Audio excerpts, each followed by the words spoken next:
and welcome to BoudicaVlogs, where we talk about the lives of Canadian women both in reality and in fiction. Today we are talking about fiction. More specifically, we're talking about Margaret Atwood's Lady Oracle, this book right here. I thoroughly enjoyed this book. I made a lot of notes, as you can see, and I can't wait to discuss this topic with you. I really hope that people will leave comments below this video if you've read this, or go ahead and read it. Come back to the video and tell me what you think, please. There is a link to my blog discussion on the book as well down below, so please check that out as well. This is a fabulous book and I thoroughly enjoyed it and I thoroughly recommend it. Now, what I want to talk about in this video is the one comedic image that kept repeating itself throughout Lady Oracle that I just absolutely adored. In the beginning of the novel, when the main character, Joan Foster, is still a child, her Aunt Lou takes her to the exhibition. One of the things that I love about reading Canadian literature, you know when they're talking about a specific event what that actually looks like and feels like, because you've been there or know people who have been there. It's like, hey, that's the X. Oh, awesome fun. But anyway, so she went to the X.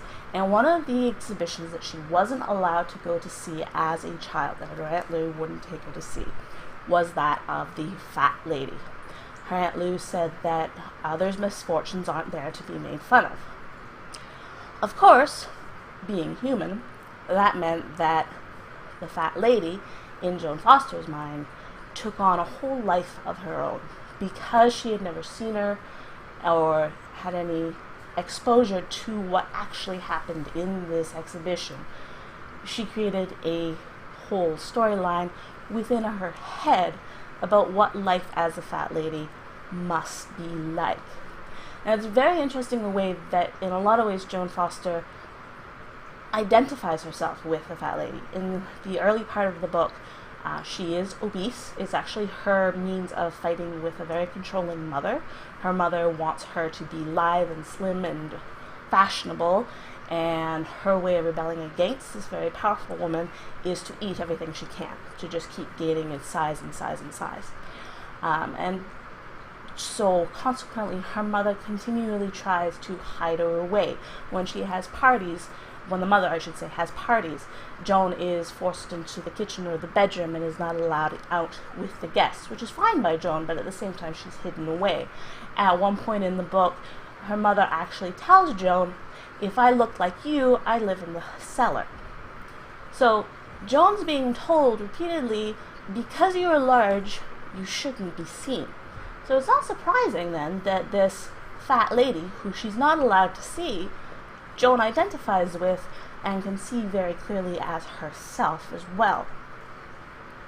Now, as the novel progresses, Joan decides to lose the weight. I won't go into the details so that you'll actually go and read the book, but there is a specific reason, and she decides to lose the weight.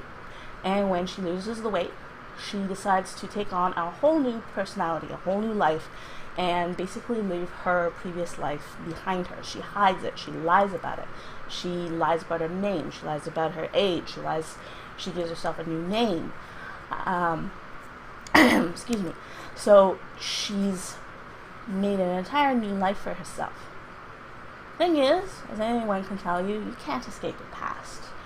So consequently, every time the past comes around and starts to threaten Joan's very precarious balance, she starts seeing images of the fat lady. My favorite scene in the entire book is she's sitting across the couch from her husband, who has no idea about her past, and there's something that she feels she really has to tell him. Once again, I'm not going to tell you what, because you have to read the book for yourselves. And he refuses to speak to her until the hockey game is over. It's the Olympic hockey game, so she's watching this sort of halfways while her brain is going. We've all done it, I'm sure. And she looks up, and up there in the rafters, wearing a pink ballerina tutu, is this fat lady. And she walks out on a tightrope over the ice. And she's swinging up there like it's a swing, sitting up there, lolling back and forth, and people in her head are gasping. Now bear in mind, this entire scene takes place in Joan Foster's mind. It's not actually happening is all in her mind. So this giant fat lady is standing on a tightrope in a pink tutu over the Olympic hockey game. And the people down below decide they're going to harpoon her down. Because obviously that's the only way that you can get a fat lady in a pink tutu off a tightrope. And that's when Joan snaps herself out of her own personal daydream and decides, on second thought, she really shouldn't tell her husband the thing that she was going to tell him. So you can clearly see that this fat lady image represents Joan and the person she's trying to hide, the facts and lies that she has told, this whole mess and spiderweb of things that she has hidden away, are represented in her mind as this fat lady. And it's absolutely hilarious in parts, the situations that she gets into and the way that fat lady makes appearances throughout. This book talks a lot about body image, as you can imagine, from what I just discoursed. And it's a very comedic look, but it's also a very piercing look.